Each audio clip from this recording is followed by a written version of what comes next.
అస్సలాము అలైకం రహమతుల్లాహి వబరకాతుహు. సోదరి మన్లారా, ఈరోజు చెప్పుకుంటున్న అంశం మనం ఇస్లాం ధర్మానికి 5 స్తంభాలు అని చెప్పాను కదా ఇంతకు ముందు వీడియోలో. ఈరోజు చెప్పుకుంటున్నది 2వ మూల స్తంభం ఏమిటి అనే టాపిక్ మీద మాట్లాడుకుందాం. అంతకన్నా ముందు నా ఛానల్ ఫస్ట్ టైం చూస్తున్నట్లయితే లైక్ చేయండి, షేర్ చేయండి, సబ్స్క్రైబ్ చేసుకోండి. ఇస్లాం ధర్మానికి 2వ మూల స్తంభం నమాజ్.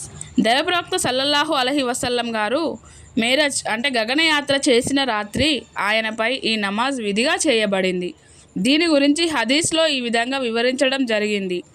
హజరత్ అనాస్ బిన్ మాలిక్ రజియల్లాహు అన్హు కథనం ప్రకారం దైవప్రవక్త సల్లల్లాహు అలైహి వసల్లం గారు మేరజ్ యాత్ర అంటే గగనయాత్ర చేసిన రాత్రి ఆయనపై 50 నమాజులు విధిగా చేయబడ్డాయి.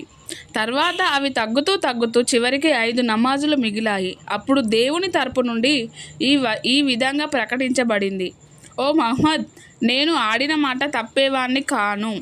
నీ అనుచర సమాజానికి ఈ 5 నమాజులకు బదులుగా 50 నమాజుల పుణ్యం లభిస్తుంది. అలాగే నమాజ్ గురించి అల్లాహ్ ఇలా ఆదేశించాడు: మీరు నమాజ్ను స్థాపించండి. దివ్య ఖురాన్లో ఇలా చెప్పబడింది. దైవప్రవక్త సల్లల్లాహు అలైహి వసల్లం గారు ఈ విధంగా ప్రవచించారు: నమాజ్ ధర్మానికి స్తంభం లాంటిది. నమాజ్ మూలంగా కంటి చల్వ ప్రాప్తిస్తుంది.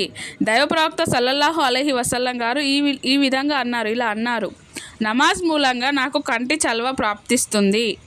దేవుని దృష్టిలో నమాజ్కు ఎంతటి ప్రాముఖ్యం ఉందంటే ముస్లిం సమాజానికి దాని గురించి బోధించటానికి ఆయన హజ్రత్ జిబ్రాయిల్ను దైవప్రవక్త సల్లల్లాహు అలైహి వసల్లం వారి వద్దకు పంపాడు.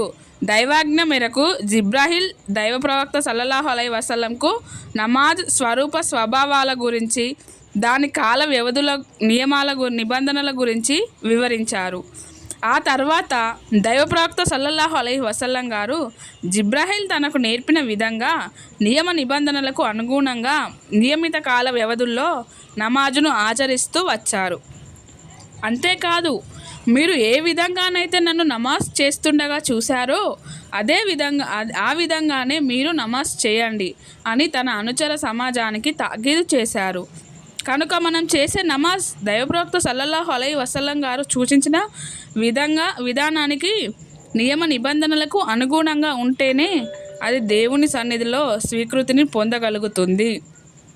దైవప్రవక్త సల్లల్లాహు అలైహి వసల్లం గారు సమక్షంలో ఒక వ్యక్తి తాదీలే అర్కాన్ను నమాజ్ను పూర్తి నింపాదిగా నెరవేర్చటాన్ని పాటించకుండా నమాజ్ చేశాడు.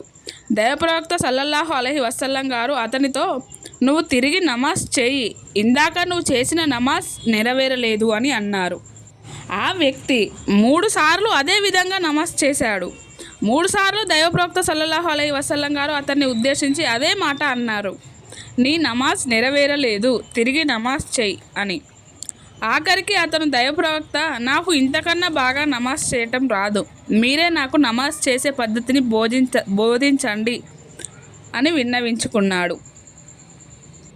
అప్పుడు దైవప్రవక్త సల్లల్లాహు అలైహి వసల్లం గారు ఇలా బోధించారు: నువ్వు నమాజ్ చేయదలుచుకున్నప్పుడు ముందు చక్కగా వుజూ చేసుకో. తర్వాత కిబ్లా దిశకు అభిముఖంగా నిలబడి అల్లాహు అక్బర్ అను. తర్వాత ఫాతిహా సూరా పఠించు. ఫాతిహా సూరా తర్వాత ఖురాన్లో నీకు గుర్తున్న సూరా కానీ వాక్యం కానీ చదువు. ఆ తర్వాత నింపాదిగా రుకూ చేయి. తిరిగి నింపాదిగా లేచి నిలబడు. ఆ తర్వాత నింపాదిగా సజ్దా చెయ్యి. తిరిగి సజ్దా నుండి నింపాదిగా లేచి కూర్చో. వేరొక ఉల్లేఖనంలో ఇలా ఉంది: 2వ రకాతు కోసం నిటారుగా లేచి నిలబడు. ఆ తర్వాత మొదటి రకాతు లాగే మిగతా రకాతులు పూర్తి చేసుకో. ఆపై తహజ్జుద్ పూర్తి చేసినాక మెడ త్రిప్పి సలాం చెయ్యి అని దైవప్రవక్త సల్లల్లాహు అలైహి వసల్లం గారు ఆ వ్యక్తికి ఉపదేశించారు. తాదీలే అర్కాన్ను పాటించకుండా కాకి పొడిచినట్లుగా తొందరగా నమాజ్ చేయటాన్ని దైవప్రవక్త సల్లల్లాహు అలైహి వసల్లం గారు వారించారు. దైవప్రవక్త సల్లల్లాహు అలైహి వసల్లం గారు ఈ విధంగా కూడా తెలియజేశారు మనకు: నమాజ్లో దొంగతనం చేయటం. అత్యంత నీచమైన నమాజ్లో దొంగతనం చేసేవాడు అంటే ఒళ్ళు బద్ధకంతో నమాజ్లో రుకు సజ్దాలు సక్రమంగా చేయనివాడు అని దీని అర్థం. నమాజ్ ఘనత విశిష్టతల గురించి వివరిస్తూ దైవప్రవక్త సల్లల్లాహు అలైహి వసల్లం గారు ఈ విధంగా అన్నారు.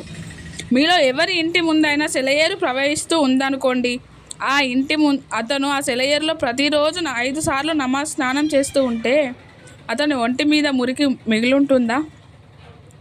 ఆ సెలయేరులో ప్రతిరోజు ఆ వ్యక్తి 5 సార్లు స్నానం చేస్తే అతని ఒంటి మీద మురికి మిగిలి ఉంటుందా? ఉండదు కదా ఫ్రెండ్స్. అందుకు అనుచరులు లేదు అని, అతని శరీరం మీద ఎలాంటి మురికి మిగిలి ఉండదు అని బదులిచ్చారు. అప్పుడు దైవప్రవక్త సల్లల్లాహు అలైహి వసల్లం గారు 5 పూటల నమాజ్ సంగతి కూడా అంతే, అల్లాహు వాటి మూలంగా పాపాలను తుడిచిపెట్టేస్తాడు అని చెప్పారు. దైవప్రవక్త సల్లల్లాహు అలైహి వసల్లం గారు మరో సందర్భంగా ఇలా అన్నారు.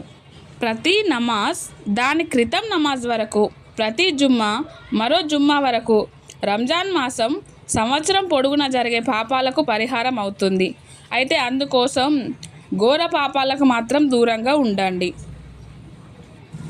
నమాజ్ గొప్పతనాన్ని గురించి అల్లాహు ఇలా అంటున్నాడు. నిశ్చయంగా నమాజ్ నీతి బాహ్యతల నుండి, చెడు పనుల నుండి ఆపుతుంది.